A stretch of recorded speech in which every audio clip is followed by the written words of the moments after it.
Warning, listening to this show may result in increased levels of inspiration, motivation, and innovation. Side effects can include the immediate urge to take massive action to build a better business and life for yourself and others. You've been warned. Welcome to Influencers Radio with your host, Jack Mize. And welcome back to another episode of Influencers Radio. Today, we're going to be talking about something that, well, it may not affect you directly, but I'd be willing to bet it has affected someone that you know, maybe family, friends, co-workers, because it is something that is, we face and we see every single day, and it's looked at in different lights and views on the subject matter that we're talking today has evolved tremendously over the years, but there's definitely, I think, a lot more that can be learned. And that's exactly what we are going to tackle today.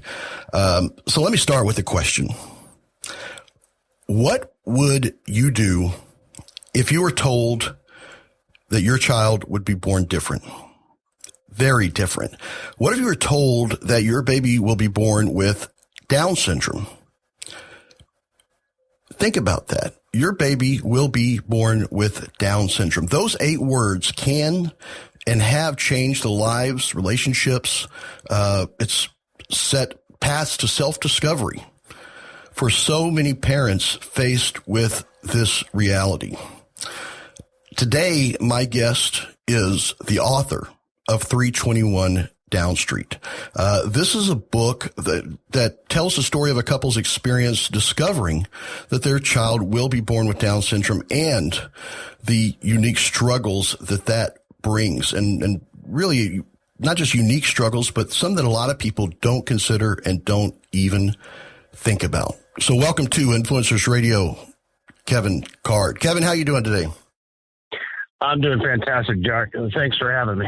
Well, I thank you for being here because this is, it really is. The book is one, I got to say, it's tremendous storytelling. And when I say storytelling, you use the term, you call this book a factional story. Let's start there. What does that mean, factional, and how it plays into 321 Down Street? Well, the book and the characters and the storyline are all based in fiction, but the story itself, it's based on the lives of so many different people. So it's really based in fact, although it's fiction. So really, it's a factional book simply based on the reality that this story tells the story of so many parents. So even though it's a book of fiction, it's something that people are living every day. In reality. Exactly. And this is a story that plays out over and over and over again in the lives of parents across the world. And what the idea behind this project was to capture the emotion behind the real life stories, but to tell it in a fiction book. And I think that's where you really nailed this, because you get to read it in the story, but realize that this is a story that, could be playing out next door in your neighborhood, part of your family. And it actually is. But it goes so much deeper than what people think about when they are faced with, that news that their child will be born with Down syndrome. And it goes through a whole, number of different phases that people experience. So, when I talked about at the beginning about how it's not just about the child being born with Down syndrome, and a lot of people immediately focus on, the care that's needed, the attention, the special, education and that. But even outside of that, how it does affect relationships, lives. And, I mentioned about setting people on a path of self-discovery, which is Absolutely. Something that is covered in here that I think is tremendous. Let's kind of walk down that. When a person is told or given this news, what is happening? And let's start with the story. It's Sarah and Jacob. They're the parents. They get the news that their baby will be born with Down syndrome. and it immediately, puts them. They start spinning out of control. Their world spins out of control. Let's start there. Well, in this particular story, Sarah has an immediate shock reaction, while Jacob tries to handle the situation. And so we wanted to kind of demonstrate the differences between the two different reactions. But the reality is, in real world terms, the news of Down syndrome is not only shocking, but oftentimes it's a scary diagnosis, because it's something that people don't know what to expect. And so that kind of puts you in a position of being slightly afraid of the future. Not to mention the preceding feelings that go behind the shock of the initial diagnosis.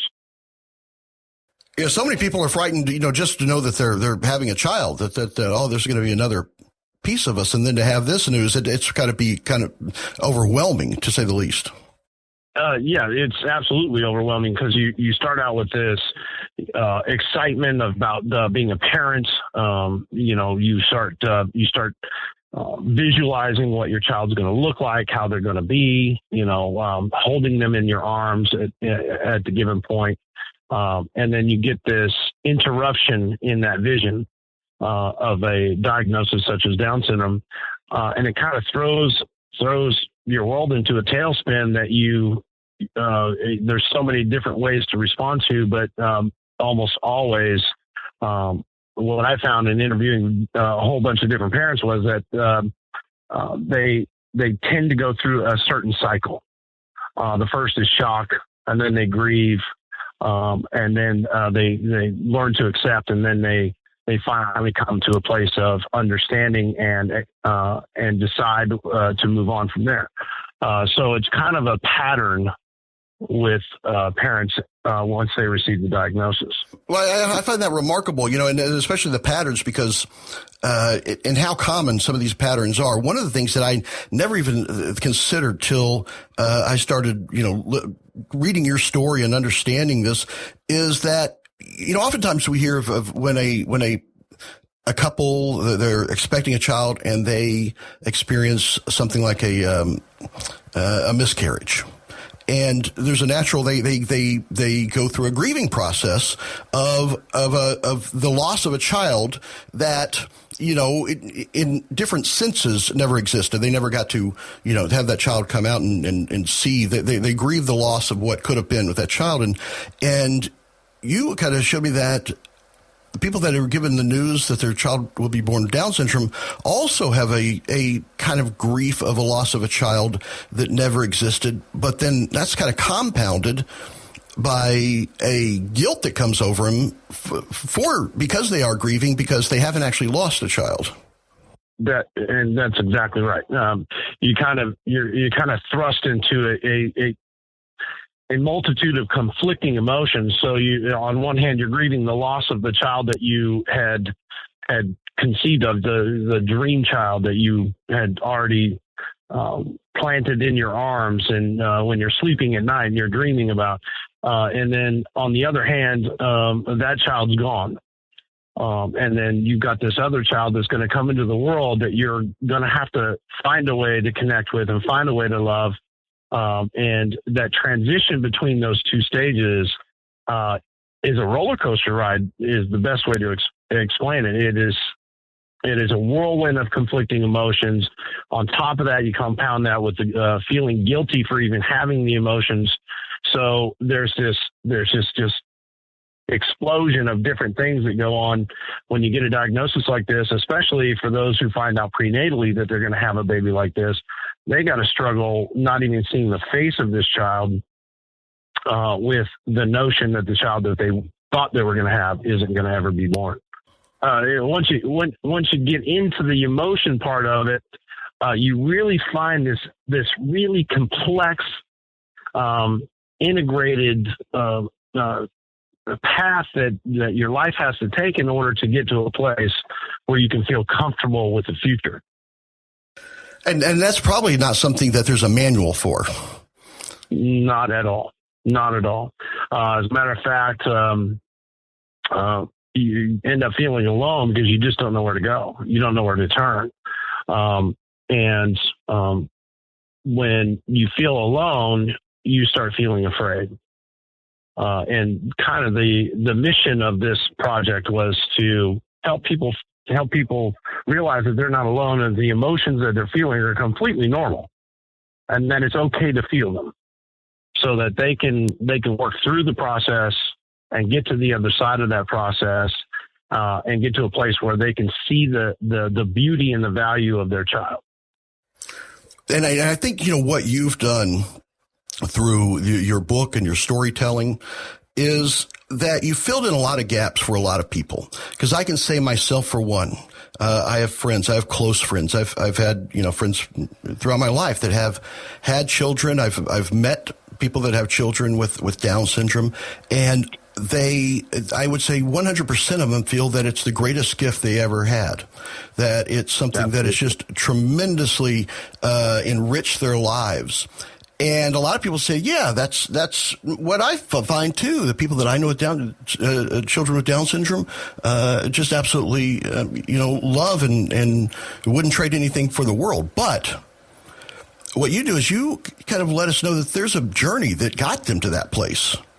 That it wasn't an immediate process, and there's some very big and unique struggles that go on with that. And I think the first one, obviously that we just talked about, was that grief of a loss of a child. And there's the other steps that come along with that, and it's not necessarily an easy ride, because it seems to me that, at least from listening to your stories and then digging deeper and hearing other people's stories, the immediate options when someone is delivered this news was shocking to me, of kind of how the medical industry might encourage or not encourage. It seems as though it might be a lack of encouragement from the medical industry and doctors when this diagnosis is given. So let's talk about, you're given that diagnosis and you immediately think, okay, things are going to be different. I need to start looking ahead. But then that's not necessarily the road that you're encouraged to go down. No, it's the medical industry has got a unique perspective on kids who are they call them chromosomally birth defects, and these chromosomal birth defects, they view them as a medical anomaly that needs to be fixed. And the problem is that when somebody gets the diagnosis prenatally that their child's going to be born with Down syndrome, what almost immediately happens is all the statistics come out. There's this much percentage that your kid's going to have leukemia or heart disease or some other major complication. And that just drives that fear. You're just compounding the fear that these parents are already experiencing from just the diagnosis by itself. And what has been the trend, and in some instances, up to 90% of these children, when they're diagnosed prenatally, are being terminated in the pregnancy. And that's remarkable. And that's not necessarily a unbiased decision. It's something that they've kind of been guided through based on the statistics that you're given. Essentially is established that once that diagnosis is given, that means that your child is broken. They won't be normal. So here's what you should really strongly consider. Yeah. And there are some in the medical community that deem it a mercy to terminate a child that's going to have complications over giving that child a shot at life. And to not trying to dive too far into the political debate behind that, the reality is the medical industry has a one-sided perspective, which is this is a medical problem that needs to be fixed, instead of this is a child that may or may not have medical problems, and we need to give both sides of the perspective so that a parent can make an educated decision as to how to move forward.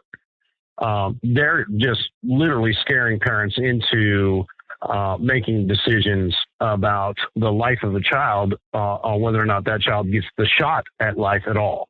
And so one of the aims of this book was to demonstrate that these kids are special, that everyone who actually allows a child to be born sees the gift in them, and to try and give that counter perspective to the medical industry so that they have another place, another idea of what life could be beyond the medical facility. And I think, what it does is it kind of sets a different benchmark of value of the children involved and the families involved, because it seems like that benchmark of value is based against what's normal, and are the hassles worth it? And I'm sure they reframe it in a different way. You talk about it being merciful. And one of the things that you have a true passion around this, and you could have written a book that was more of an expose or a statistic based, here's what I think and here's what's going on, conspiracy type book. But you chose to do it in this factional story way that I think was just makes it. I mean, it really is a great piece of art the way that you did this, because the easy way would be like, I'm going to write a book and I'm going to here's my opinions and here's what's really happening and here's the percentages of this that are happening. What made you decide to go that route to say that I'm going to tell this in a story about a factional couple and let people see it through their eyes to get this these points across? Well, first of all, in order to affect a culture, facts do not change culture. Stories do. Stories have been told for thousands of years, and we don't remember facts and figures. What we remember are stories. Even Jesus Christ himself used parables in order to demonstrate points and to help it linger in people's minds. The idea behind this is we want to affect a culture. We don't want to just write a book. So my view is very simple. You tell a story that people can remember, that can be retold very easily and shared with others, then you start affecting a culture. And what we do is we start demonstrating to folks that these kids have a gift. They may have a lot of challenges, but every kid has a challenge. And they just have to find a way to overcome those challenges, and then they can find their destiny in life, find their purpose in life, no matter how long or short that purpose may be. The idea is that to change the perspective of these kids are disabled to these kids are just abled differently, and that they probably have to overcome more challenges in their lives than most kids in 1 year than most kids do in their entire lives. And so, if we can just change that simple perspective, I think we change the culture. Yeah, and I think you've found a extraordinary way to do that, and you do it, and you tell these stories with not just authority and passion, but the narrative comes from experience, your own personal experience as well. Let's talk about that for a minute. That obviously the seed of what drove you into this arena. Sure. My son, he's our fifth child, was born with Down syndrome. We did not actually get a prenatal diagnosis because we didn't consider any options. However, the emotions that we felt when he was born were identical to somebody who would have gotten a prenatal diagnosis. And so the story is based on our experience and our emotions, and those same emotions that we found out through going to a special school. We get to interact with other parents, and we found out that they basically went through the same process that we did. But in the last 2.5 years of his short life, he's been hospitalized like 14 times total. But I wouldn't trade him for the world because he is just the happiest child in the world. Every medical challenge he's faced with, he overcomes it. He gives me perspective over me giving anyone else perspective because he just keeps going and he keeps smiling and he keeps carrying on. And I'll tell you, everywhere he goes, he just lights up a room. And that is what drives me, is to show people how special he is. But I don't want to just go run around and brag on my kid because nobody wants to listen to a braggart, but everybody loves a good story. So our story is very simple. He was born in an alternative birthing center. The day he was born, I got to be honest with you, I was completely freaked out. He had so much extra skin and no muscles at all. He looked like something was wrong with him. And I put a fake smile on my face and I was scared to death because I had no idea what was coming. There was no indication, no prenatal diagnosis, no indication at all. There was suspicion, but not a diagnosis. Okay. No. The doctors they found an anomaly on one scan, and they were leaning towards that direction, but we were in denial.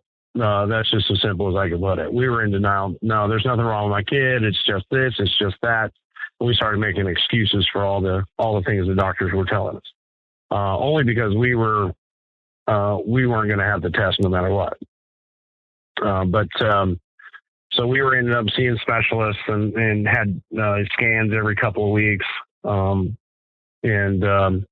They kept finding more and more evidence that something was, that he was likely going to be born with some kind of chromosomal birth defect, although they couldn't specifically identify it as Down syndrome. But the day he was born, it was pretty evident. He had a lot of extra skin, short neck, small ears, slanted eyes, one line across his hand. I mean, all the evidence was there. It was undeniable, that fact, at that point. One of the things that you mentioned, I think is important. I want to get into a little bit is you talked about how he gives you perspective. And, one of the things that, you talk about is that pathway to self-discovery that a lot of parents experience, because you all of a sudden you analyze yourself in ways that, am I a good person or am I a bad person for thinking this way? Am I a bad person for grieving, for feeling, the guilt that I feel? So, what is it? And then you find that that's common amongst a lot of parents with this. What is it that you learned about yourself through that? Well, I learned that I'm not as strong as I thought I was, to start with. I've always been I'm a former Marine, so, I got that tough guy aura about me and all that kind of thing. But when he was born, I wanted to crawl into a corner and lose it. The only reason I didn't is because I didn't want my wife to be scared. Although she was terrified too. I mean, it was evident all over her face. And what I found out was, first, that shock, we were all in shock. My oldest daughter, who's now 22, she was in shock.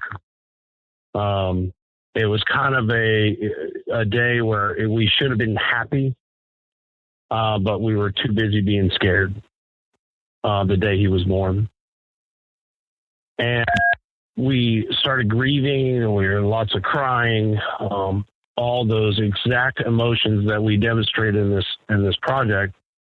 And what finally happened was somebody allowed us into their lives to show us everything was going to be okay. We found a couple that went to our church. They invited us over to their house. Their son at that time was 3 years old. And they gave us a peek into the future of what life could be like for a couple raising a Down syndrome child.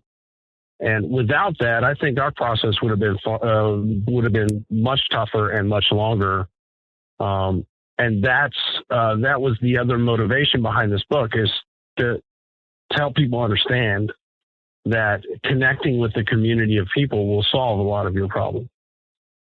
And I think that's exactly what the book does. Is it someone that may not have that opportunity, or may not have that this book does give them a peek into the future and what this holds, and gives them that, I guess in your words, it shows them that their sons, daughters that are born with Down syndrome, that they actually do have a purpose. It may not be the purpose that I guess the doctors measure them against, but they have a purpose, and there's an outcome that they're meant to achieve. And I think you describe that so beautifully, and you give that sense almost as if you are inviting people that may not have that couple and allow them to see that.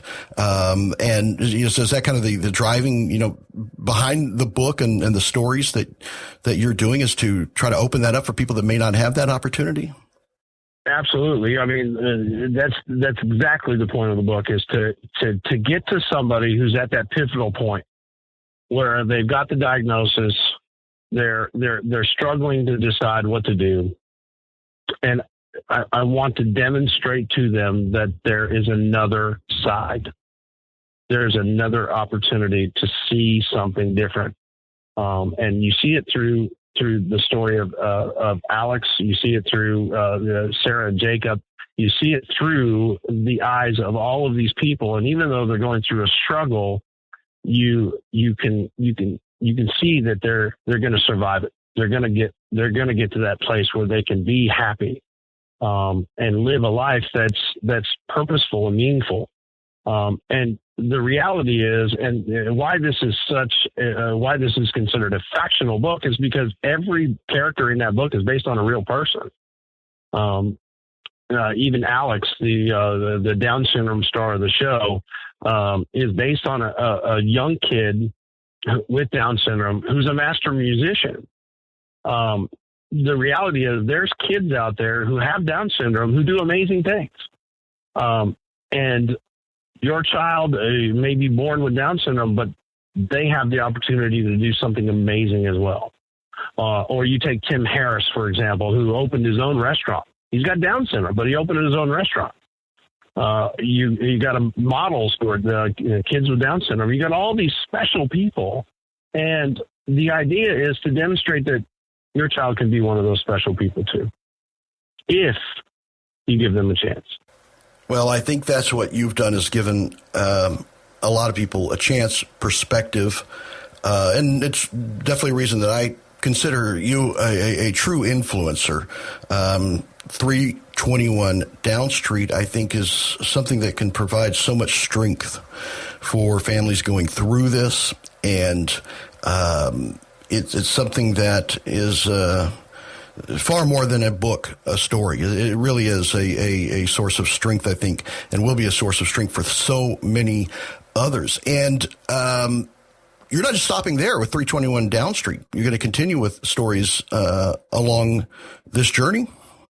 Absolutely. Now that we've kind of opened the door of Sarah and Jacob's life, and we've introduced Alex to the world, but now their baby has to be born, and his life has to be lived. And so there's plenty of opportunity to show more and more how awesome and amazing these kids are, even though they have to go through certain struggles, that they can overcome these struggles and they can be somebody, and they can make your life so much happier than it's ever been.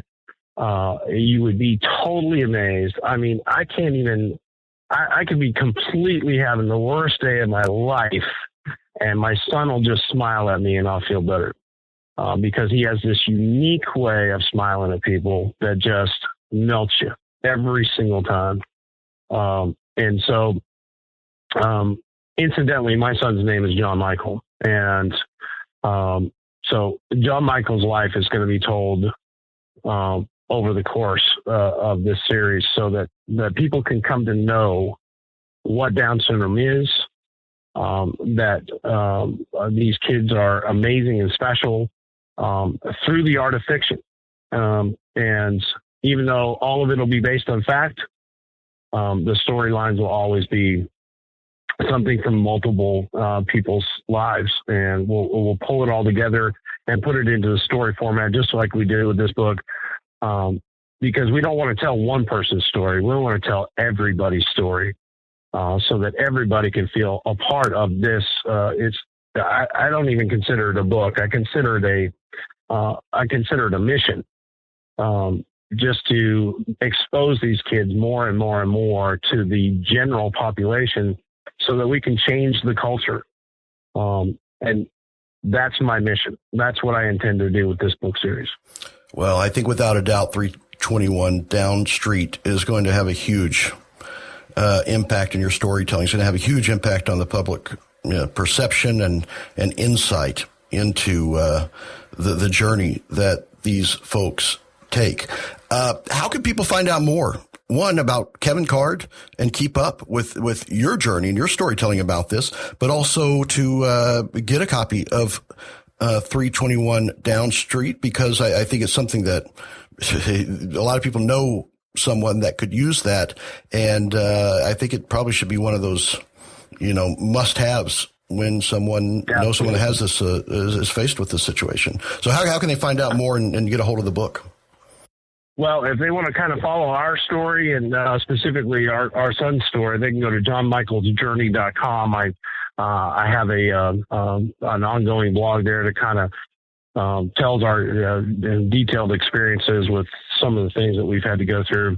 To get the book, the best place to go is Amazon.com. You can get it in just about every format there. Or you can go to johnmichaelsjourney.com/321 Down Street for autographed copies and things like that. All right. Perfect. I got to thank you so much, Keven, for coming on and sharing this information. And I really am behind you to get this out to the world and to get, your ability to tell the stories like this out there. So thank you so much for joining us on the show today. And thank you so much for having me. All right, folks, there you have it. Definitely, you check out 321 Down Street. We'll have links right there on the show post. Also, johnmichaelsjourney.com. It's just a fascinating story, and the way that Keven tells it, and his ability to tell this in this factional way is really remarkable. So definitely check it out. Until next time on Influencers Radio, remember, you are the only real game changer. You've been listening to Influencers Radio. To get all past shows and updates on future shows, visit influencersradio.com today or follow us on Facebook at facebook.com/influencersradio.